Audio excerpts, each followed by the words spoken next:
David Placer es periodista, es investigador, es el autor de Los Brujos de Chávez, del cual, en base a cuyo libro hablamos hace cuestión de un mes. Y a raíz de eso empezaron a pedir, pero él tiene otro libro hablando de brujerías y ese tipo de cosas. Debe ser que te interesa la brujería. Eso te lo pregunto a ti. Bienvenido. Que es El dictador y sus demonios.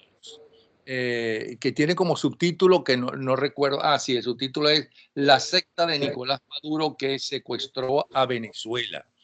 Pero esa secta no solamente es de Nicolás Maduro, porque según leo tanto de tu trabajo como el de otro trabajo de otro periodista, que hizo un trabajo sobre otro periodista venezolano. La biografía de Maduro, Roger Santo Sí. Domingo. Roger Santo Domingo, no es ni el único, ni siquiera el más conocido, porque hay gente sumamente conocida sobre eso.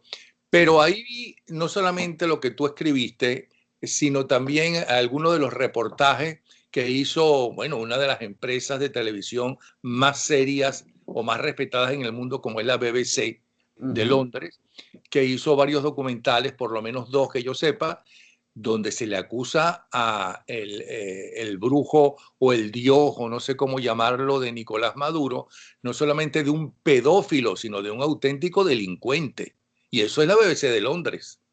Entonces, explícanos un poco en qué consiste, quién es este hombre, por qué es tan importante que tiene millones de seguidores, ¿ok? Y que en Venezuela empieza a darse a conocer en los años 70 medio y en Occidente por buscadores espirituales, gente que está inconforme con la religión que estaba practicando, o qué sé yo. Explícanos un poco. Y vamos a empezar por eso. ¿Qué tipo de persona cree en ese tipo de individuos? Bueno, fíjate, Napoleón, yo lo primero que hice para escribir ese libro fue viajar al pueblo donde nació Saibaba, que se ha convertido en un lugar de peregrinación internacional. Era mucho más fuerte cuando él estaba vivo, que ya ahora de muerto. Ha caído esa seducción de esos devotos que creían que iban a conocer a un Dios vivo, a un Dios en la tierra, que era como él se vendió desde muy pequeño. Incluso en su propio pueblo, su familia fue alimentando la leyenda de ese gurú espiritual que poco a poco fue creciendo y lo fueron presentando como un dios. El hombre que hacía que los ríos se abrieran, el hombre que sacaba cualquier fruto de los árboles de su pueblo mágicamente, el hombre que hacía milagros, en definitiva. Así se vendió y así convenció a su pueblo y poco a poco fue extendiendo ese rumor de que existía un Dios vivo sobre la tierra por toda la India y posteriormente por todo el mundo.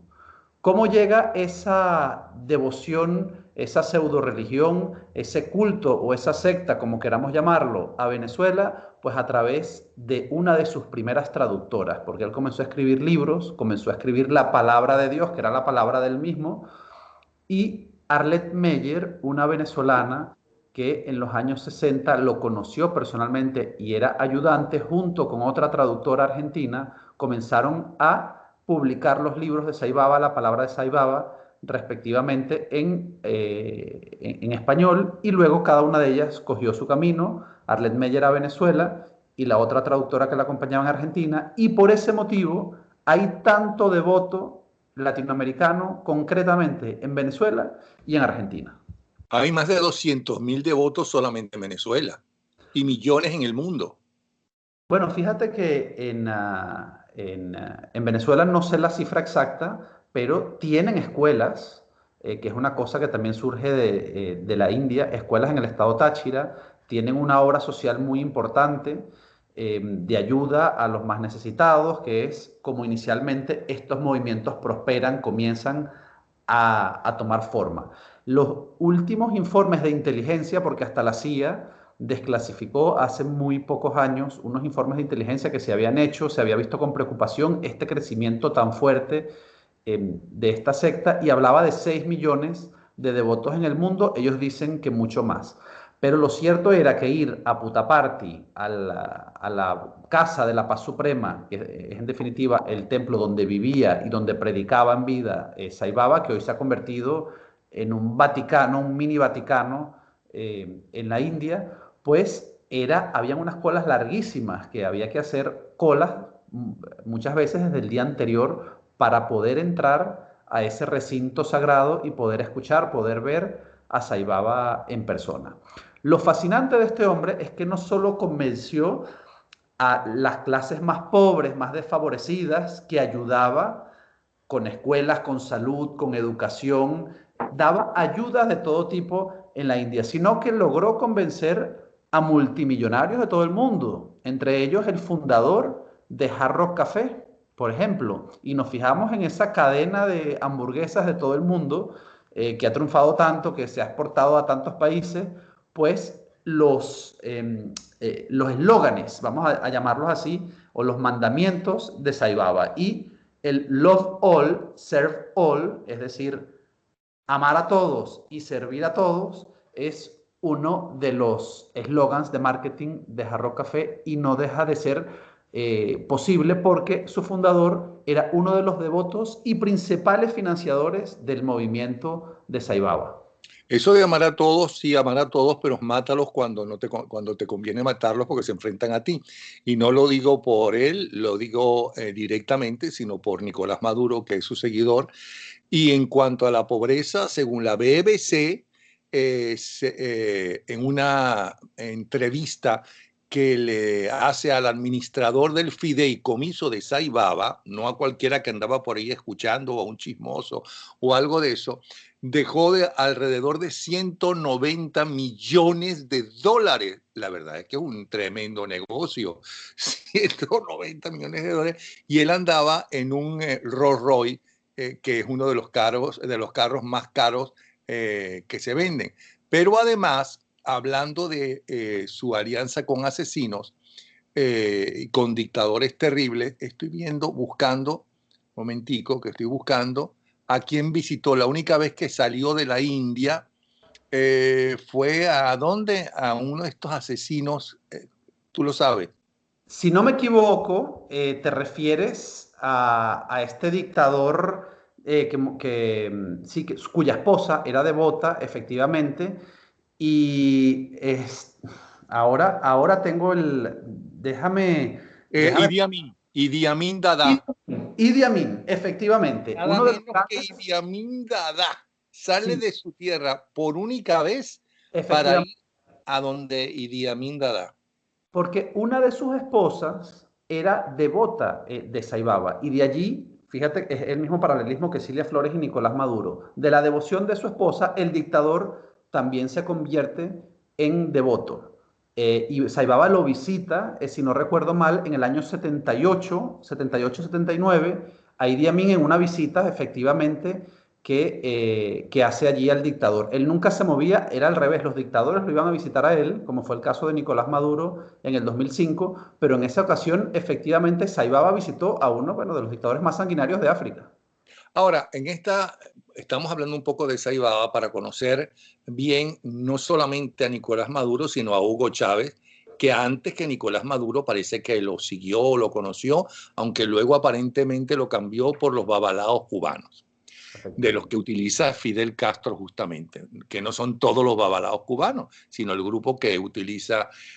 Ahora, entre otras cosas que estoy leyendo, es que la mamá de Sai Baba dice que lo concibió al igual que Jesucristo, siendo virgen. Y, bueno, esto, fíjate, esto nunca lo había escuchado, lo que sí, el rumor que corre, y de hecho en el Museo de Saibaba, donde describe la vida y obra de Saibaba, es que él nació junto con una serpiente. Es decir, Sí. siempre con este halo místico se recrean todos sus episodios de la infancia, de la adolescencia, siempre algún episodio muy parecido, con mucho paralelismo con la Biblia. Él supo crear su historia muy parecida a la de Jesucristo porque fabricó efectivamente la historia de un Mesías, la historia de un Dios, y lo hizo de forma muy concienzuda. Él, su punto álgido y donde él comienza a ganar más devotos, más seguidores, es cuando comienza a fabricar supuestamente con sus manos, comienza a hacer milagros. Entonces él fabricaba cadenitas de oro, relojes, incluso billetes firmados por la Reserva Como los Federal de los magos, Estados Unidos. como los magos. Como los magos, Y efectivamente, nunca se cualquier... presentó, fíjate, fue a ver a Idi Amin Dada, a Uganda, pero no fue a Las Vegas. Como los grandes magos van a Las Vegas. Efectivamente, y cualquier mago, hasta el más principiante, pues conoce esos trucos básicos y te describen cómo él escondía las cadenas debajo de la manga o cómo tenía los huevos de oro que él supuestamente vomitaba, los tenía escondidos en una especie de servilleta de papel, se los metía en la boca y luego los escupía. Bueno, son trucos de magia muy básicos, a veces se dejaba ver, se le veía el truco, pero por supuesto los seguidores que estaban a pocos centímetros no sabían verlo, ellos sentían pues una sensación, un lleno espiritual, un gozo espiritual muy fuerte y todos describen algún momento, un momento mágico cuando Saibaba se acercó a ellos, les dijo alguna palabra por muy básica, alguna frase por muy básica que fuese, pues todos creían que había algo milagroso, algo sublime detrás de Saibaba. Y tú decías antes, Napoleón, bueno, se juntó con los asesinos. No hay que ir muy lejos. Dentro del propio recinto de Saibaba, el recinto Pero, perdón, sagrado. yo no lo decía, lo dice su currículum y lo dice el gobierno norteamericano, porque por lo que he leído, y lo dice la BBC, por lo que he leído no sé si todavía, porque él ya murió, pero sus seguidores a lo mejor siguen sus costumbres y su negocio, todo eso no me consta, lo dice gente seria, que ya he mencionado quiénes, le alertaban a los norteamericanos, o sea, la embajada de Estados Unidos en la India alertaba a los norteamericanos, ¿no?, con este hombre acusado de abuso sexual, engaños, asesinatos y delitos financieros. El abuso social era especialmente con niños y varones. Así es. Ahora que están todas esas teorías de todas esas cosas, es que se deben basar en cosas como esta, con elementos como este. Así es. Fíjate, Napoleón, que yo en uno de los capítulos del libro del dictador y sus demonios entrevisto a Laya Ram, que fue uno de sus discípulos favoritos. Era un chico, cuando tenía 15, 16 años, un chico muy alto, rubio, cara muy aniñada, y fue uno de los favoritos, le decían de American Boy, porque Saibaba quería ese momento después de sus prédicas, de sus oraciones colectivas, él escogía a un grupo muy pequeño, siempre de 5 o 6 personas, para consultarlos en privado. Y entonces, bueno, tener un encuentro muy cercano con ellos y hacerle alguna pequeña predicción y darle algunas recomendaciones de vida. Pues él siempre seleccionaba a Laya Ram, cuyos padres eran amigos personales, fieles seguidores, discípulos de Saibaba, y creadores de una de las principales iglesias allí en Estados Unidos, y siempre llevaban a su hijo de vacaciones a el Prasanthi Nilayam, que es el recinto de la paz suprema, su casa, en la que fue su casa. Y me contaba Alaya Ram que cada vez que lo seleccionaba para una cita privada a él solo, pues él era como si el cielo se le cayera abajo porque ya sabía lo que iba a suceder.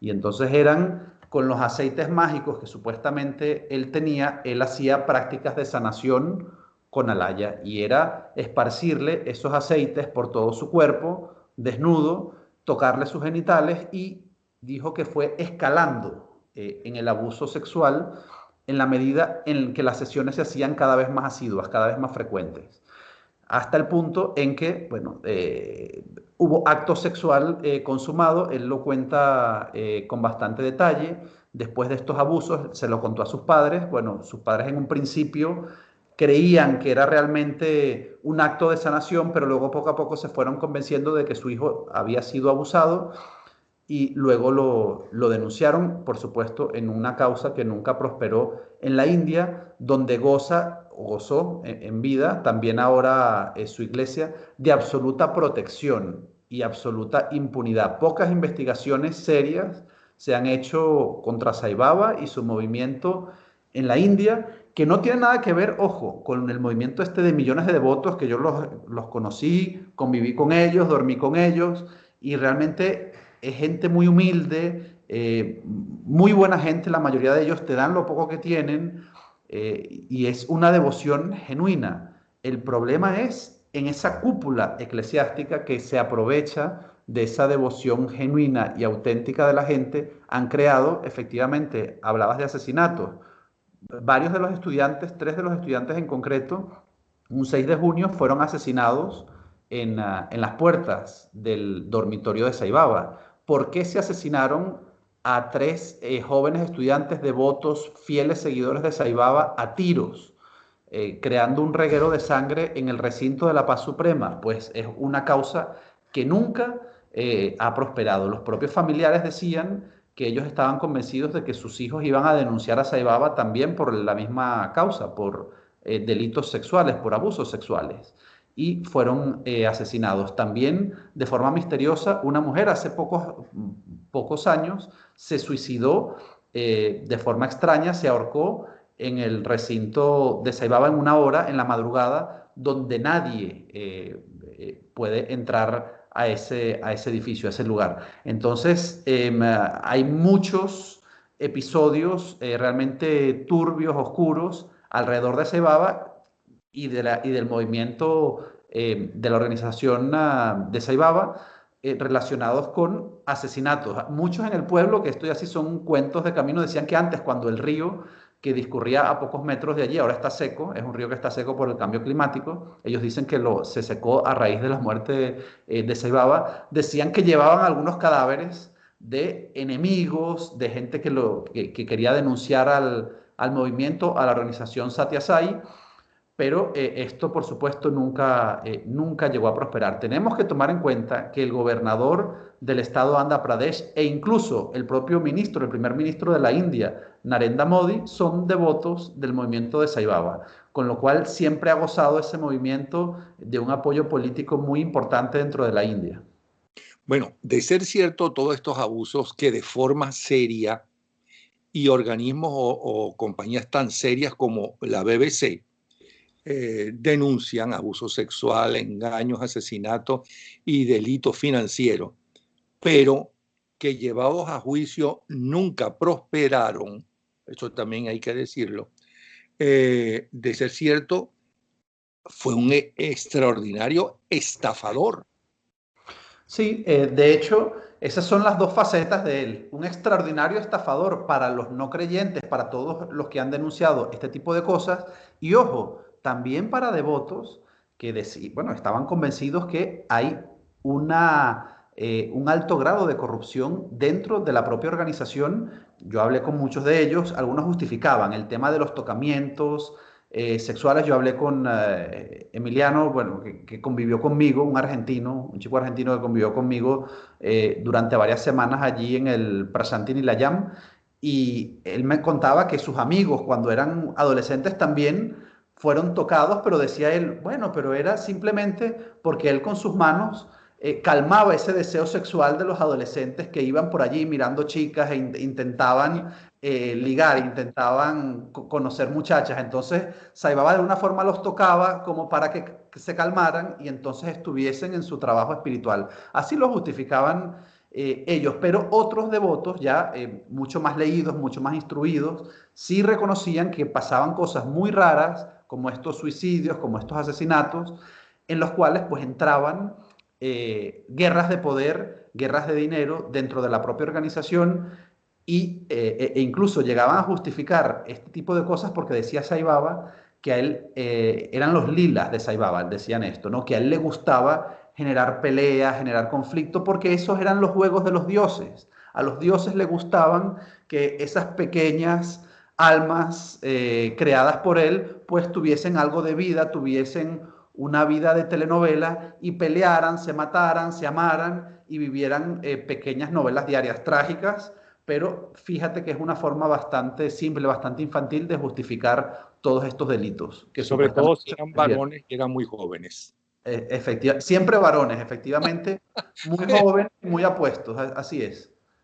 Estoy tratando de entender porque la verdad que nunca me había metido en estos temas en este programa nunca. La primera vez fue contigo hace un mes con la brujería y todas esas cosas.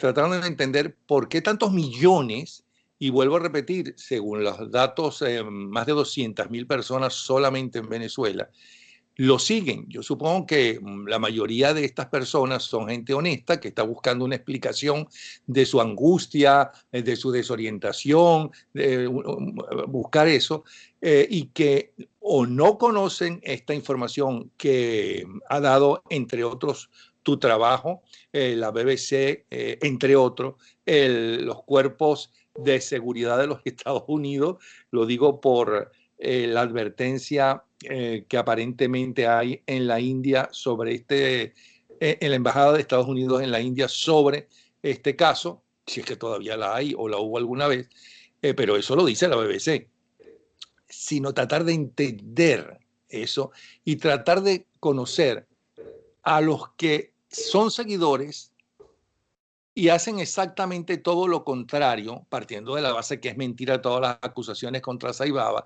todo lo contrario de lo que ha dicho públicamente y se ha escrito gente seguidora de Saibaba sobre él. Por ejemplo, en el tríptico de una organización que tiene que ver con él, Satya.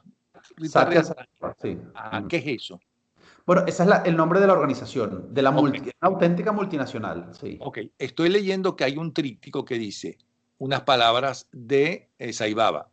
Yo he venido a encender la lámpara del amor en sus corazones, para hacer que cada día ilumine con renovado brillo. Yo no he venido en nombre de ninguna religión. Yo no he venido en ninguna misión de publicidad para ninguna secta, credo o causa. Ni he venido a reclutar seguidores para ninguna doctrina. Yo no tengo planes de atraer discípulos ni devotos a mi causa o a ninguna causa. Yo he venido a hablarles de esta fe unitaria, de este principio espiritual, de este camino del amor, de esta virtud del amor, de este deber de amor, de esta obligación de amar. Me pregunto yo, Idi Amin Dada, que fue un tremendo asesino, ¿no? A menos que con la única persona en el mundo que no estuviera de acuerdo plenamente con sus ideas haya sido su mujer, ¿no? ¿Qué tiene que ver con la realidad? ¿O qué tiene que ver Nicolás Maduro con eso del amor, con eso de la virtud? Es más, Saibaba resumió en 10 palabras lo que él denominó Vedas del siglo XXI. Ama a todos, sirve a todos, ayuda siempre, nunca hieras. ¿Qué tiene que ver eso con los asesinatos de Chávez y Maduro que mandaron a hacer? Con las torturas que se producen en Venezuela, ¿no? Con el hambre que pasa el pueblo venezolano más que con ningún otro gobierno, porque el 99%, ellos lograron que el 99% de los venezolanos en Venezuela sean pobres y que nuestro nivel de vida sea inferior al de Haití. ¿Eso qué tiene que ver y cómo se explica? Que también la culpa es de los gringos. Bueno, ¿qué tiene que ver? No tiene que ver en absolutamente nada, Napoleón, es evidente, ¿no? Hay una contradicción insalvable, gigantesca, entre esa prédica de paz, amor, no violencia, rectitud, verdad, que son los mandamientos de Saibaba, con lo que en la práctica ejercen en el día a día estos seguidores, dictadores, que conocieron personalmente a Saibaba. ¿Por qué un dictador tan cruel, tan despiadado como Idi Amin o como Nicolás Maduro hoy día, que es, bueno, pues puede ser la adaptación más contemporánea de esas dictaduras, esas terribles dictaduras africanas? O como Iris Valera, que también está ahí, que es Efectivamente. una más de esa banda de delincuentes que está en Miraflores, que pertenece a ese grupo de Saibaba. Sí, pues bueno, fíjate, Iris Varela al menos acudió a ese viaje que hicieron Cilia Flores, Nicolás Maduro, Aristóbulo, la mujer de Aristóbulo también es devota de Saibaba, y Jorge Arreaza. Estos son los grandes jerarcas chavistas que visitaron el Prasanthi Nilayam con la intención de conocer con mayor profundidad el movimiento. Según lo que me dicen, Iris Varela simplemente fue de turismo espiritual, pero nunca entró de lleno en el movimiento, a diferencia de Cilia Flores, Nicolás Maduro, Jorge Arreaza, que no solo visitó, sino que vivió varios meses en el recinto de la Paz Suprema. Y bueno, esa devoción que todavía Nicolás Maduro, porque en una foto reciente de hace muy pocos meses, Napoleón en uno de sus despachos del Fuerte Tiuna, en una foto que sacó Prensa Presidencial, allí tiene junto a su mano izquierda, pues una gran foto de Saibaba en su oficina, que a lo mejor se les coló a Prensa Presidencial, no supieron esconderla y allí públicamente en el Instagram de Nicolás Maduro está, ¿no? Es decir, no es una devoción que fue una moda en el año 2005 y a la cual no pertenecen, sino que él sigue las firmes convicciones, lo ha reconocido, creo que solo a dos periodistas en Venezuela se los reconoció, uno de ellos ya lo mencionaste antes, es Roger Santo Domingo, y la otra periodista a la que se lo reconoce, es decir, a la que le reconoce abiertamente su devoción por Saibaba, es Maye Primera, en un reportaje que publicó para un diario aquí en España. Entonces, Nicolás Maduro nunca lo ha ocultado, Cilia Flores tampoco lo ha ocultado, de hecho, está la famosa foto del año 2005, donde aparece, por cierto, con Oscar Dorta, uno de los discípulos, porque esta es otra curiosidad, otra gran contradicción que ocurre alrededor de estos movimientos. Saibaba decía que no buscaba, ¿no?, seguidores, adeptos, que no buscaba crear una gran secta o una gran religión.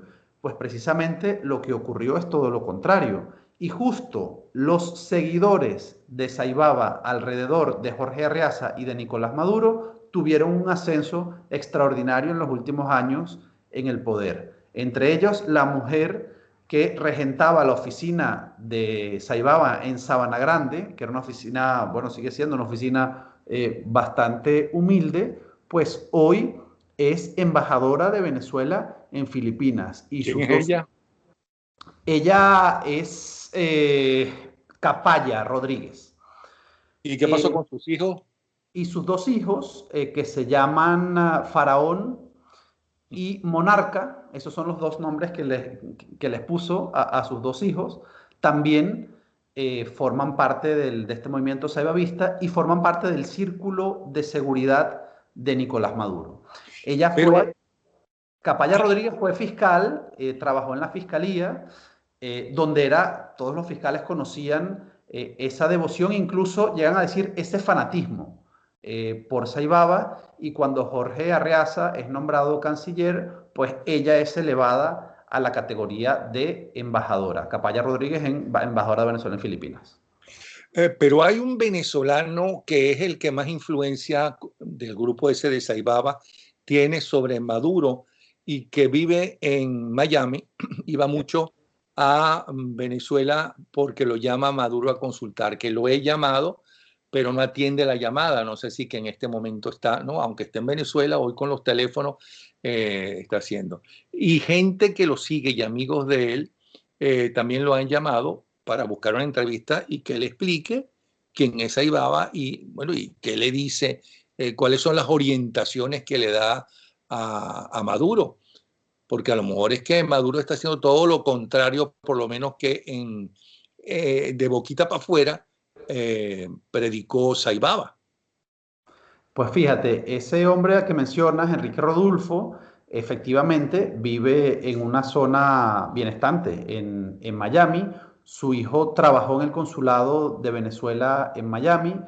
Él asegura a ese círculo íntimo que ya has contactado. Yo lo contacté para hacer el libro, le hice llegar muchísimos mensajes también para esta entrevista. Bueno, si te la da, me voy a sentir muy mal, Napoleón, porque yo no lo pude hacer para mi libro No, y, no, y si después de habla este ahora será un gran programa, logro para no, ti. después de este programa ya ese tema no me interesa, te confieso. Ajá. Pues este hombre, Enrique Rodulfo, dice que él pronosticó que Nicolás Maduro iba a ser presidente mucho antes que Hugo Chávez enfermara por cáncer, ¿no? Entonces dice él que Nicolás Maduro y Cilia Flores le tienen una confianza absoluta, incluso él presume en estas fiestas con este grupo de amigos por mensajes, muestra los mensajes de audio de Nicolás Maduro y de Cilia Flores, donde supuestamente hay bastante cercanía, bastante cariño y complicidad. Él en un primer momento viajó en avión presidencial, fue un consejero muy allegado, pero según me comentaron, en ese momento no llegó a hacer negocios con el gobierno como sí lo hicieron, por ejemplo, Oscar Dorta. Lo que pasa es que ahora, ya me dicen otras fuentes, yo no tampoco seguí indagando más en el tema en los últimos meses. Parece que sí, ya tiene una relación mucho más estrecha. No sé si se ha concretado, no ha concretado esos negocios con Nicolás Maduro, bueno, como todos los que rodean a este tipo de dictadores que aprovechan esa amistad para hacer grandísimos, ¿no? Negocios multimillonarios. No sé si es el caso de Enrique Rodulfo, pero lo cierto es que es un consejero muy querido, o al menos ha sido así hasta hace poco, de Nicolás Maduro. Curiosamente, su hijo que trabaja en la industria musical, es más o menos conocido en Miami. Su hija fue productora de CNN.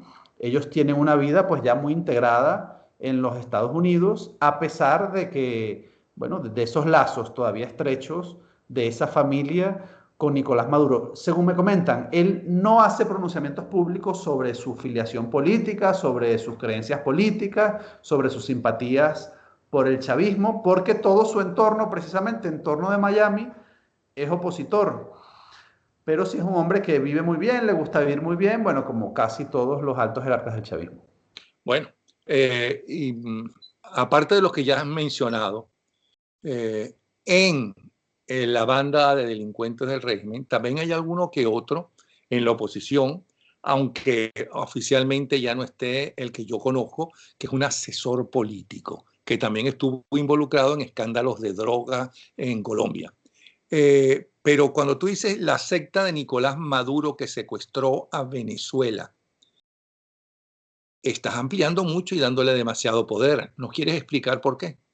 Bueno, fíjate que es un juego de palabras porque la secta no solo se circunscribe al movimiento de Saibaba, sino que el chavismo en sí se ha convertido en una gran secta, en una secta que no acepta ningún tipo de cuestionamiento, ni político, ni económico, ni espiritual. Y ese movimiento que ya en sí se convierte en secta, tiene unos paralelismos muy exactos a esa otra secta, a miles de kilómetros al otro extremo del planeta, que también se construyó con muchas similitudes, de una forma bastante parecida al chavismo. Fe absoluta en el máximo líder, cero cuestionamientos y el peor de los destinos, que incluye la muerte violenta para quien atreva a amenazar, para quien se atreva a cuestionar el liderazgo, en un caso del Dios y en otro caso, pues, del máximo líder. Pero ni a ti ni a Roger Santo Domingo les pasó nada.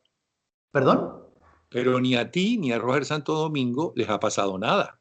Bueno, claro, nosotros somos unos periodistas que lo que hacemos es escribir libros, Napoleón. La amenaza que podemos tener sobre el régimen es bastante baja, creo. Hay otros que sí han desafiado al régimen de forma mucho más fuerte, que sí han tenido otro destino muy diferente. Ya vemos cómo están las cárceles del Helicoide, un concejal en el piso 10, el destino que tiene. Ah, no, no, no, no, espérate.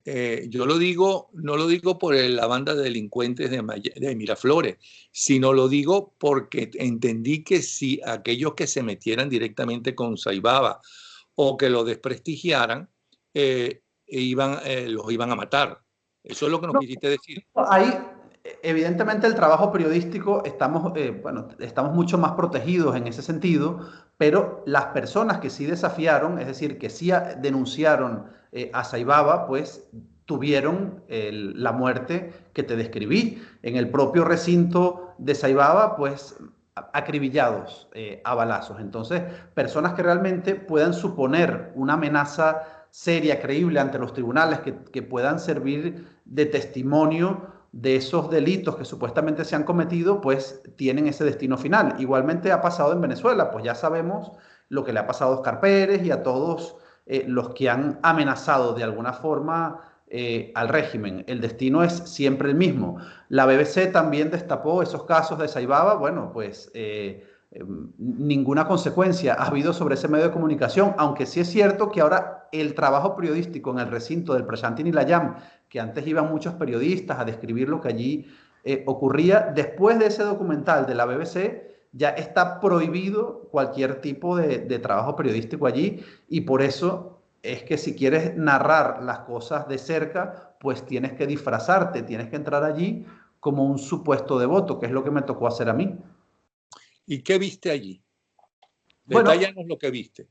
Bueno, en principio es un movimiento venido a menos, porque esa prosperidad que tuvo en cuanto a atracción de turistas occidentales de todas partes del mundo que iban allí a convivir, a abarrotar el recinto, pues ya ha caído bueno, en cierto declive ese movimiento. De hecho, en los recintos de las camas literas, que a lo mejor eran galpones enteros donde los devotos occidentales, ahí te dividen el devoto occidental al devoto indio, donde teníamos que dormir, pues a lo mejor habían 350 camas vacías y solo estaban ocupadas unas 50 camas, ¿no? Unas 50 literas. El negocio viene en declive tras la muerte del dios, porque por supuesto ya no es tan atractivo una religión, una secta, un movimiento donde el Dios vivo ya no te puede hablar, ya no puede tener una Pero interacción. no inventaron la reencarnación en otro ser humano del Dios, porque los dioses no mueren. Sí, efectivamente, Napoleón, muy cerca del recinto de la paz suprema, uno de sus discípulos, uno de sus ayudantes cercanos, pues ahora dice que Saibaba vive con él. Entonces él lo escucha y él hace de medium, ¿no? Y entonces él mismo se ha convertido ya prácticamente en un dios. Tiene un nuevo recinto con un lujo asiático impresionante en las afueras de Bangalore, y allí recibe a los nuevos devotos. Se ha escindido el movimiento y están el sobrino de Saibaba, quienes dicen que, bueno, que Saibaba no ha reencarnado, que no puede ser escuchado por nadie, y este otro discípulo que se ha apropiado de la imagen para intentar prorrogar lo más posible ese Dios en el que ya cada vez menos gente cree, ¿no? Salvo los fanáticos, los devotos que ya llevan muchos años haciéndolo. Con lo cual, efectivamente, esa devoción todavía existe. A mí me llamó mucho la atención que en la India los devotos de Saibaba por lo general era gente muy pobre, iletrada, no saben leer ni escribir, que dependen en buena medida de ese estado de beneficencia. Allí me impresionó mucho el hospital que tienen, que es un monumento de hospital. Tienen un aeropuerto propio, una pista de aterrizaje propio para los grandes magnatarios, los magnates del mundo que lo visitan. Tienen toda la red de escuelas y de agua potable. Depende de la organización Satya Sai, es decir, de la organización de Saibaba, con lo cual toda la economía de ese pueblo se mueve alrededor de ese turismo espiritual. Y lo que me impresionó es que en contraste con esos devotos de la India muy pobres, pues estaba esta clase media pujante, sobre todo de Argentina, alguno que otro de Venezuela y de todas partes del mundo, de Nepal, había una cantidad también muy importante, americanos, mexicanos, occidentales europeos, especialmente holandeses y alemanes, que casi todos eran personas con estudios universitarios, doctorados, personas muy cultas, y esa enorme contradicción entre esos dos perfiles de devotos completamente distintos, personas que simplemente estaban buscando un sentido a su vida y descubrieron en ese movimiento una razón para vivir, supongo que en más paz y en más armonía que la que vivían antes. Cuando tú estuviste allí, ¿conociste a Saibaba o yo había muerto? Ya había muerto.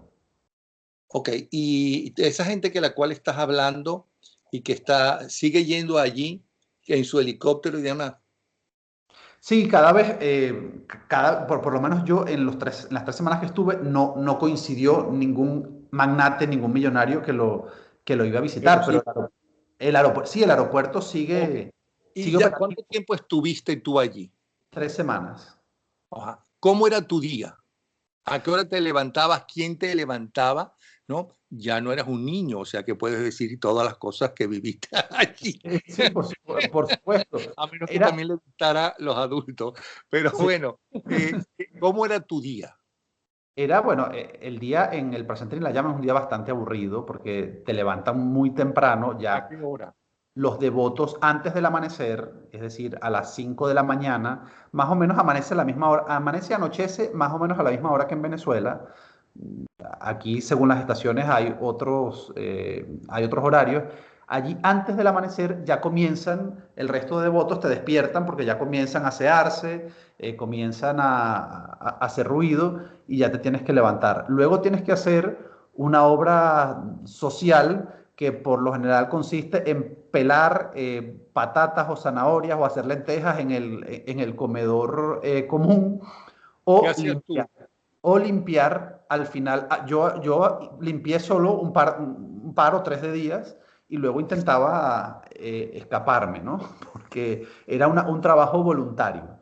Y bueno, no me interesaba demasiado. Al principio lo hice para interactuar, luego no me interesó demasiado eso. Intentaba escaparme de esos trabajos que no son obligados, sino que, bueno, te sugieren que los tienes que hacer porque evidentemente todo eso funciona con voluntariado.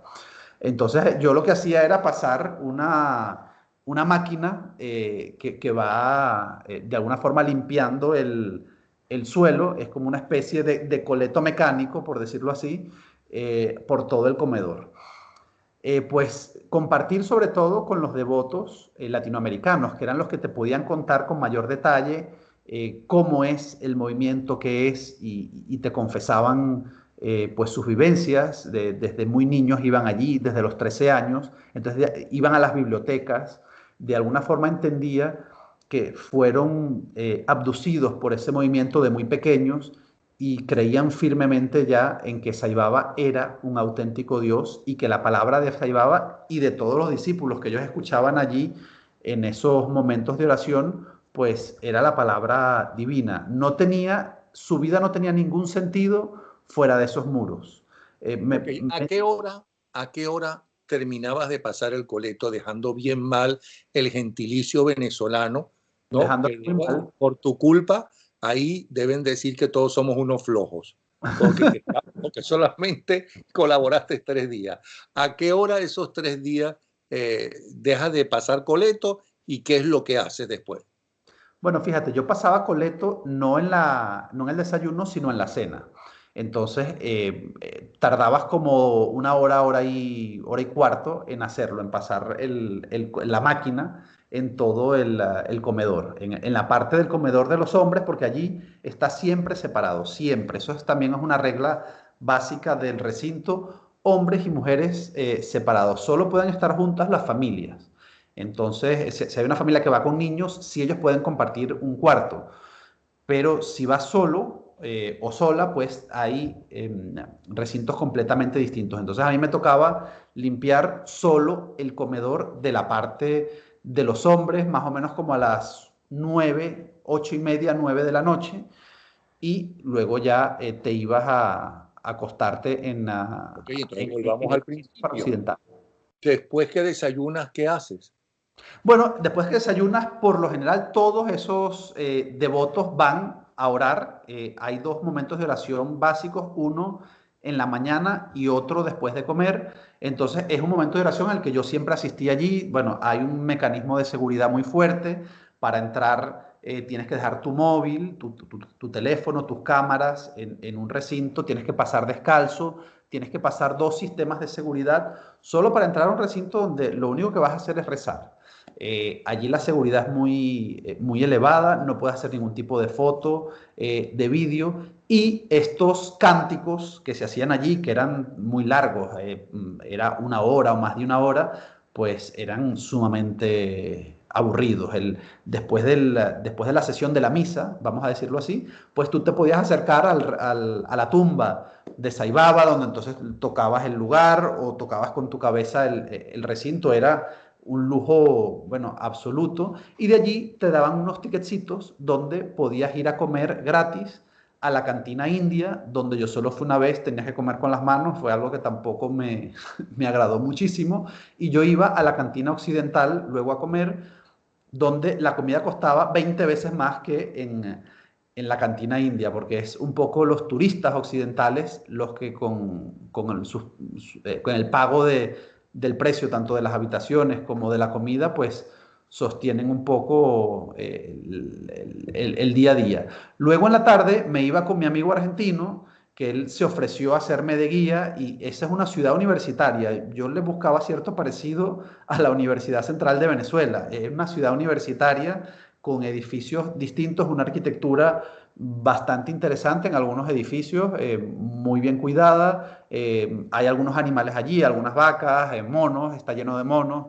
Es un sitio, no te digo que ciertamente agradable, pero pues bueno, donde va la gente descalza, donde hay mucha tierra. Bueno, hay ciertos contrastes también allí. ¿Te imaginas esos occidentales que a lo mejor eran directores de una multinacional, directores financieros o directores de marketing, allí descalzos, polvorientos? Hay una tienda también donde tú compras cosas muy baratas, cosas de aseo, sábanas, porque tú vas a vivir allí durante un tiempo, durante una semana, 2 semanas o un mes. Entonces tienes que comprarlo todo allí, incluso si quieres también la comida, puedes hacerlo. Bueno, era un día bastante aburrido. Lo que me interesaba más era hablar con los devotos, que ellos me explicaran su experiencia, y yo escogí a 2 devotos argentinos y estuve intensamente con ellos todo el tiempo para intentar entender qué los llevó a ellos Ok, a ser devotos. resúmeme lo que ellos te dijeron. ¿Por Bueno, qué los llevó a ellos a ir hasta allí? ¿Y cómo es eso de que lo que tú aprendiste lo aprendiste de unos devotos y no de unos dirigentes de allí de los rezos? O sí, sea, bueno, eso lo hubieras aprendido en Caracas con algún seguidor de Saibaba. la cúpula de Ceibaba, con la que también hablé, es bastante inaccesible y, como te comento, bueno, ellos dan declaraciones muy vagas, pero evidentemente desde el punto de vista del devoto. Ellos creían que estaban hablando con un devoto, no creían que estaban hablando con un periodista. Antes de viajar a la India, yo también tuve que viajar o decidí viajar a un encuentro, a un congreso de devotos españoles que se hizo en la isla de Gran Canaria. Allí también conviví con ellos y con los jerarcas de esta iglesia en España para intentar entender un poco cómo era el funcionamiento y de la iglesia, y si realmente podía yo acceder a estos altos jerarcas. Bueno, pude hablar con uno de ellos, pero como te digo, su interacción con el devoto común era muy limitado, muy vago, y no, por supuesto, está prohibido cualquier tipo de entrevista, cualquier tipo de declaración pública, con lo cual siempre tienes que hablar con ellos desde el disfraz Ok. de devoto. ¿Qué aprendiste de los devotos? ¿Por qué entran eso? ¿Por qué creen tan ciegamente? Porque no es el único, no sé cómo llamarlo, sin decirlo despectivamente, especie de santón, porque siempre están disfrazados así. Y supongo que en España lo llamarán santón, porque es Así es, una frase muy español, un calificativo muy español, que así no es. necesariamente es despectivo. No conozco otra forma de llamarlo. ¿Qué aprendiste de ellos? ¿Por qué creen tan ciegamente cuando hay tantos en el mundo? Y tantos que se dicen, ¿no? En los nuevos Jesucristos y todo ese tipo de cosas. Bueno, el hilo que tienen en común todos ellos es que desde muy pequeños ellos visitaron ese recinto con sus padres. Es decir, desde muy niños ellos iban allí y sus padres les explicaron desde siempre que iban a visitar a Dios. Con lo cual, y todos los libros que leían Tú estás como yo con Disney World, que llevé eran a mis hijos por años a Disney, ¿no? Y entonces ahora tengo que llevar a mi nieta, pero eso no significa ni siquiera que disfrute Disney. no Entonces, significa, pero ¿por qué ellos siguen yendo? no significa para algunos, Napoleón, efectivamente. Por ejemplo, uno de estos amigos argentinos que pasé más tiempo con él su hermano se desligó completamente del movimiento, no quiere saber nada y no cree en eso. Y este otro hermano, pues sí lo hizo y se ha convertido en un fanático, porque él dejó a su mujer, a su esposa, durante un año para vivir allí ese año sin móvil, sin teléfono, sin correo electrónico y completamente desconectado, que él mismo me decía que no sabía que si cuando regresara a Argentina su mujer iba a estar con otro hombre, pero eso, lo que realmente le daba sentido a su vida era estar con ese Dios, era estar cerca de Ok. Saibaba. ¿Por qué le da sentido a su vida? ¿Qué dice Saibaba o los seguidores ahora de Saibaba como para que gente que inclusive que yo conozco y que no son brutos ni mucho menos y que tienen dinero, ¿no? Sean seguidores ciegos de Saibaba? Yo creo que esa atracción de sentirte cerca de ese creador, de sentirte cerca de la inmortalidad, de la vida eterna, de algo que le da sentido a esta existencia tan efímera, tan incierta que tenemos, es lo que de alguna forma a ellos los mantiene enganchados, conectados con esa realidad. Pero Es estar... espérate, para eso van al Vaticano, que les queda más cerca, y que hay unas obras de arte, unas pinturas, unas esculturas extraordinarias, y que hay una religión muchísimo más conocida en el mundo entero, que tiene sus cosas buenas y sus cosas malas, como toda obra humana y como todo ser humano. Porque no van al Vaticano y van tan lejos allí, que además ni siquiera conocen el idioma. No hay ninguna conexión cultural, eso es cierto. Pues yo creo que la diferencia fundamental, Napoleón, es que ellos conocieron a un Dios en vida o creen ellos que conocieron a un Dios en vida. Y Jesucristo murió hace 2000 años y ya incluso hasta esos pasajes bíblicos con ovejas, una realidad campesina ya de hace muchos siglos, pues nos luce bastante, nos parece bastante lejana, ¿no? En cambio, un Dios que tú viste, que tú tocaste, que te sanó, que te tocó el hombro, que te curó tus enfermedades, que le dio sentido a tu vida con una frase cuando te dijo que tenías que cambiar de trabajo o dejar tu país, pues creo que es una experiencia un poco más interesante para estos devotos que creen firmemente, que conocieron a Dios, que vieron a Dios y que estuvieron al lado de Dios. Definitivamente estaban haciendo historia en ese momento si están convencidos de que esa persona era Dios. Todo eso te lo dijo el argentino. Por supuesto. Ellos están convencidos, pero no solo argentinos, todos los devotos con los que yo hablé aquí en España y allí, que tuvieron esa cita, que no todos lo lograron, porque era una cita, como te digo, siempre con 5 o 6 personas, que Saibaba los seleccionaba porque tenían un aura, algo especial, pues todas las personas que tuvieron ese contacto directo con Saibaba, que lo saludaron, que le besaron los pies, esto además era algo muy común, a todos les encantaba besarle los pies, pues esa sensación que ellos describen es una sensación de realización completa. Es algo que a lo mejor tendríamos que estudiar psicológicamente por qué sucede en algunos y por qué en otros no. Eso está estudiado el fanatismo religioso y la necesidad de creer en alguien superior para darle explicación a algo que todavía la ciencia en este momento no ha resuelto, ¿no?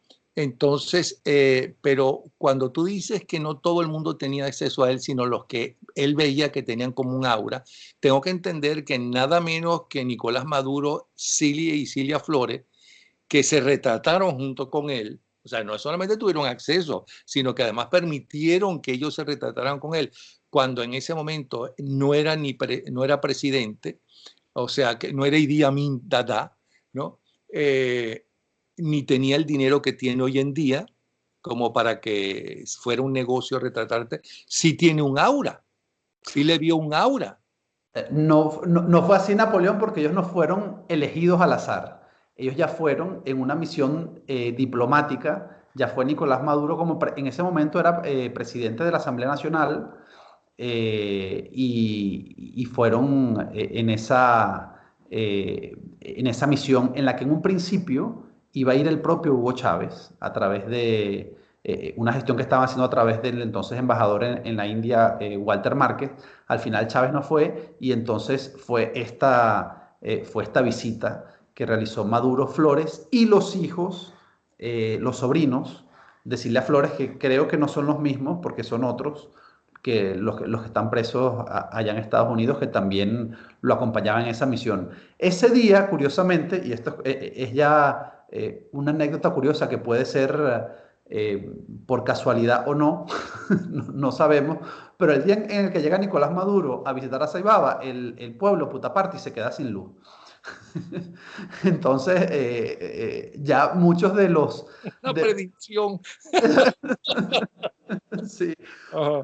muchos de los venezolanos que participaron, porque fíjate que en ese momento, antes de tener la visita privada, Nicolás Maduro con Saibaba, también llamaron, entonces la cúpula de Saibaba llamó a los devotos venezolanos que en ese momento estaban durmiendo allí y hubo varios testigos de esa primera visita que fue semipública de Cilia Flores, Nicolás Maduro y Saibaba, y luego, si es verdad, que les pidieron al resto de devotos que abandonaran la habitación y se quedó solo la ahora familia presidencial con Saibaba. Pero estaba todo planificado, todo completamente preparado a través de la embajada.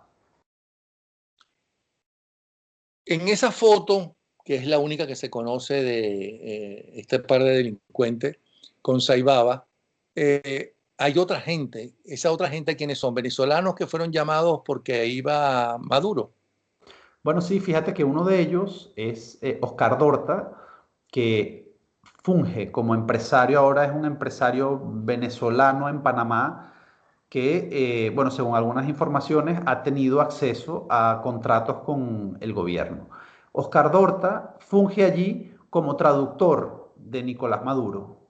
Pues porque Nicolás Maduro y Cilia Flores no hablan inglés fluido, tampoco Saibaba hablaba un inglés demasiado fluido, aunque sí se podía comunicar. Saibaba, un dios que todo lo sabe y todo lo ve y tenía No dotes, saben que no podía hablar inglés de forma muy fluida y él tenía que hablar el idioma, ¿no? La lengua.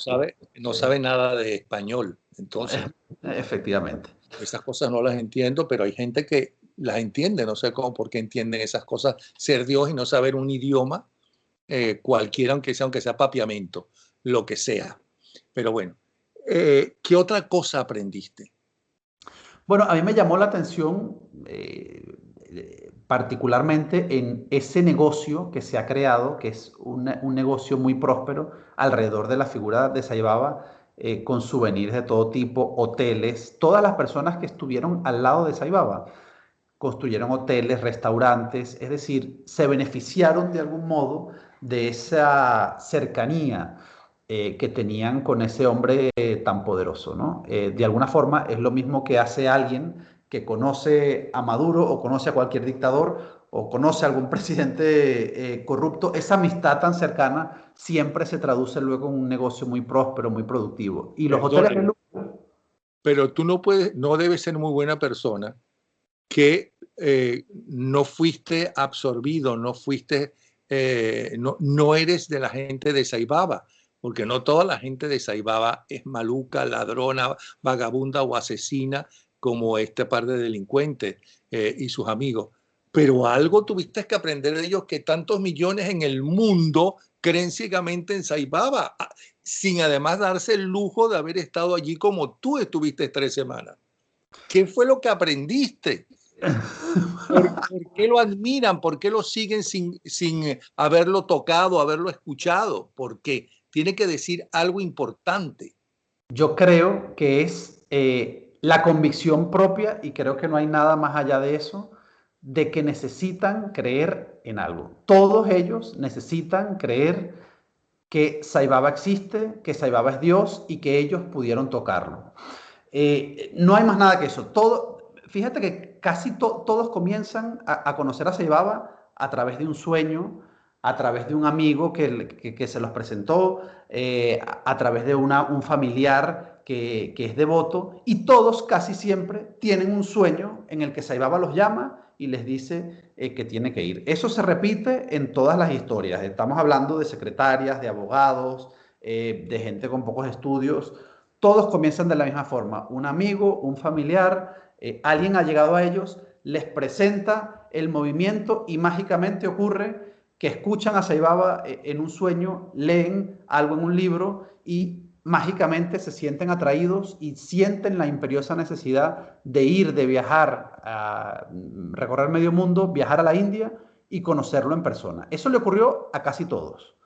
Eran personas casi todas con una vida muy vacía, es decir, con una necesidad de darle un vuelco a esa vida que describían siempre muy gris, muy triste y que ahora sí está llena. Pues bueno, son personas con carencias muy fuertes emocionales, muy fuertes espirituales y que allí logran llenar ese enorme vacío que tienen. Eso creo que es el punto común de todos los devotos y hay que ver qué vacíos entonces tienen Cilia Flores y Nicolás Maduro. Eso seguro no tendremos tiempo para averiguarlo, pero deben tener otro vacío enorme que van a una cultura tan alejada a la nuestra, una religión tan distinta a la nuestra, que no tenemos muchos lazos ni culturales, ni idiomáticos, ni de ningún tipo, para llenar esas inquietudes.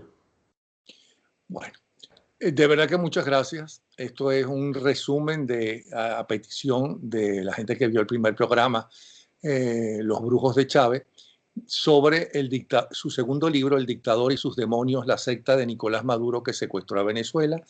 Y solamente quería preguntarte por qué te gusta tanto, te atrae tanto este tema.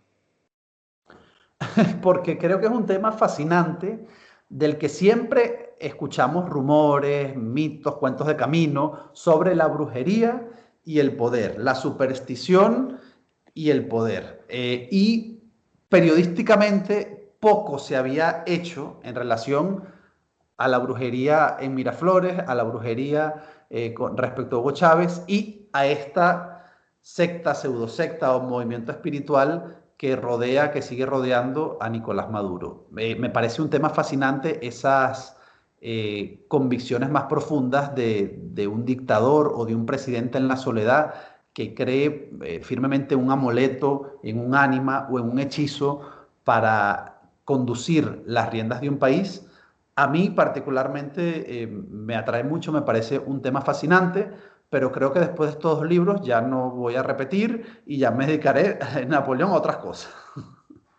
Mira, ¿viste mucha diferencia? ¿Existe alguna diferencia o mucha diferencia entre lo que descubriste y aprendiste con los babalaos y los que tú llamas los brujos de Chávez y esta gente a quien tú llamas secta de Saibaba, y por qué unos son brujos y otros es una secta? Mm. ¿Hay coincidencias? Sí, bueno, aquí está la coincidencia es la afición secreta, oculta, pero no negada de dos mandatarios que consecutivamente dirigieron las riendas de un país.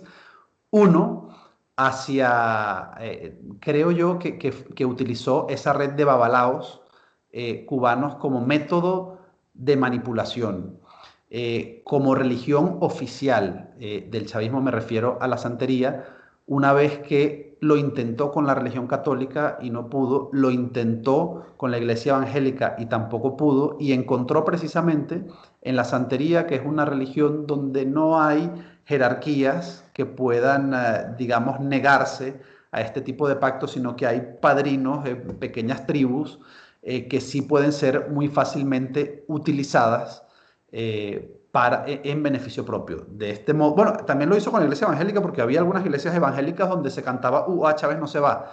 Bueno, pero Pero también utilizó la Iglesia Católica. Acuérdate del crucifijo y lo sí, muy católico que él decía ser. sí, esa era, pero la cúpula de la iglesia católica siempre se enfrentó con él y tuvo, bueno, Lo de Chávez y lo manipulador que fue.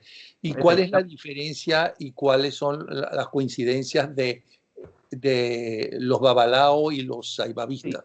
Fíjate, en cuanto a diferencias, yo creo que Hugo Chávez sí manipulaba en este sentido muy bien todas las religiones y él sí se reunía con un árabe, era, bueno, hijo de Mahoma, y si se reunía con un católico era, por supuesto, fiel seguidor de Cristo y era santero y escuchaba a los espíritus y él mismo era medium y tocaba los tambores. Eso utilizaba esas creencias de la gente de su alrededor y también del pueblo para manipularlos políticamente. Y creo que Nicolás Maduro en ese sentido es mucho más ingenuo y es una persona en la que cree en un hombre que con un movimiento circular de su mano le va a fabricar de la nada una cadena de oro o una pulsera de oro o unos relojes de oro que fueron los regalos que ellos, Cilia Flores, Nicolás Maduro y los sobrinos, se llevaron de puta party, y lo veía con gran asombro. Y bueno, y un poco lo que hablabas tú antes del niño que va a Disney por primera vez con esa magia y ese halo inocente, pues yo creo y considero que es muy llamativo que un dictador tan cruel, tan despiadado como Nicolás Maduro, que ha sido muy astuto para mantenerse y reforzarse en el poder, pues tenga esos puntos, esos matices de absoluta ingenuidad, de creer en la palabra de quien puede ser uno de los grandes charlatanes del siglo XX, del siglo XX y de parte del siglo XXI. Entonces, esa creo que es una enorme diferencia. Y me llama la atención también que Nicolás Maduro, siendo ateo, no creyente en nada, justo después, él mismo lo ha dicho, él mismo lo ha confesado, no solo en privado, sino también públicamente, que después de conocer en profundidad a Hugo Chávez comenzó a creer en algo más trascendental, comenzó a creer en algo más allá y terminó, En bueno, el pajarito, empezó a creer que el pajarito le hablaba. bueno, fíjate que el pajarito también viene de esa tradición de la reencarnación de las culturas de la India, o sea que ahí sí hay una conexión clara. Y por último, David Placer, ¿tú crees en Dios? Bueno, fíjate, yo nací en una familia cristiana que también me han inculcado eso desde muy pequeño. Estudié en colegios católicos. Yo sinceramente soy un hombre que creo mucho en la ciencia, pero la ciencia, como tú has dicho, no nos ha explicado muchas cosas. Y yo te digo que tengo absolutas dudas, creo que como casi todos nosotros, de cuando nos llegue el momento de partir, nos llegue el momento de la muerte, ¿qué va a pasar con nosotros? Si quedamos en la nada, ¿no? Como cree cualquier ateo, o si realmente vamos a vivir otra cosa, vamos a pasar a otro plano, Es decir, que tú crees en Dios por si a las moscas, por por si miedo. acaso. No, eso es lo que te estoy entendiendo. No, yo he tenido mis momentos de grandes dudas y lo sigo teniendo, lo sigo teniendo. Esa es una de mis grandes dudas, pero como dices tú, no sé si por si acaso, porque eso no es yo creo que uno tiene que actuar con buen proceder en este mundo, exista o no Dios, tengamos o no otra vida, aunque sea estar en paz con nosotros mismos, que obramos bien, hicimos bien, no hicimos daño a nadie. Y esa es una premisa básica, creo que todo católico, no católico, musulmán, apostólico, debería seguir. No tanto guiarnos como eran antes las religiones antiguamente, que no dejaban de ser un método de gobierno, y entonces los pecados siempre tenían que ver con conductas sanitarias, de orden de aquel momento muy necesarias. Pues hoy yo creo que simplemente tenemos que obrar con el bien, y yo sigo con sigo con grandes dudas, con grandes preguntas, Napoleón, que bueno, solo descubriremos en el momento que nos vayamos al otro mundo. Si no hay nada, lo descubriremos en ese momento. Pero sí tengo mis puntos, tal vez culturales, de superstición. Eso también lo tengo, pero no llevo nada, no llevo amuletos, no hago brujería, no hago rituales, nada de eso. Bueno, David, muchísimas gracias, bien interesante. Ah, aprendimos en el caso mío algo de Saibaba y compañía. Muchísimas gracias. ¿Y el libro que estás escribiendo ahora, cuál es? ¿Cuál es el tema? No estoy escribiendo, Napoleón, estoy de descanso, no estoy escribiendo ningún libro, estos libros llevan mucho trabajo y ahora mismo estoy ¿Y cuál es el descansando. tema que te atrae, que crees que va a ser el tema de tu próximo libro? Mira, hay un tema que me llama mucho la atención y tiene que ver en relación a estos magnates recién venidos a la riqueza o al mundo de la opulencia alrededor del chavismo. Estos grandes, los llamados bolichicos, que te encuentras, que te tropiezas aquí en España, bueno, a cada rato. Creo que es un tema interesante. No sé si voy a tener el ánimo, el tiempo para hacerlo, pero eso es creo que es un posible libro. Y el otro, que me gusta mucho más, es hacer un trabajo de memoria de esos emigrantes españoles casi descalzos que llegaban a Venezuela en los años 40, 50 y 60. También me parece ya un tema menos conflictivo, mucho más sencillo y que me llenaría mucho hacer, y entonces podían ser dos, digamos, dos líneas de trabajo distintas. Vamos a ver si fructifica alguna de ellas. A mí me acaban de pedir que escriba para un libro sobre los inmigrantes españoles. Desde que no soy el indicado porque yo ni nací en España ni soy español, pero sí iba a ser uno que me atrajo mucho de los canarios que en los años 50, sobre todo después de la Guerra Civil, llegaban a Venezuela. Estudia algo de eso porque a lo mejor te apasiona el tema, que venían Bueno, en barcazas y en barcos, sí, y que realmente esa gente es admirable. yo tengo, no lo quería contar, ahora que lo dices, pues ya te lo comento. Tengo parte de esa investigación hecha y precisamente entre los años 48 y 52, los motoveleros, hay uno que se llama el Telémaco, en los que creo que todavía quedan 3 personas vivas. Creo que son las únicas 3, si no han muerto ya en estos últimos meses, porque son personas de 92, 93 años. Las últimas que quedaban vivas venían de la isla de La Gomera. Casi todos los canarios, o muchos de los canarios que fueron a Venezuela, venían de esa isla, una de las islas más pobres, y venían con pescadores, siguiendo los vientos alisios, pues como hizo Colón, y bordeaban África y luego cruzaban el Atlántico y a Y veces llegaban entonces, a Trinidad. en alguien que algún amigo de confianza que tengo, algún familiar, que vaya a la Biblioteca Nacional, porque ahí deben estar las entrevistas que yo hice a varios, por lo menos a 20 de ellos, ¿Ah, sí? ¿no?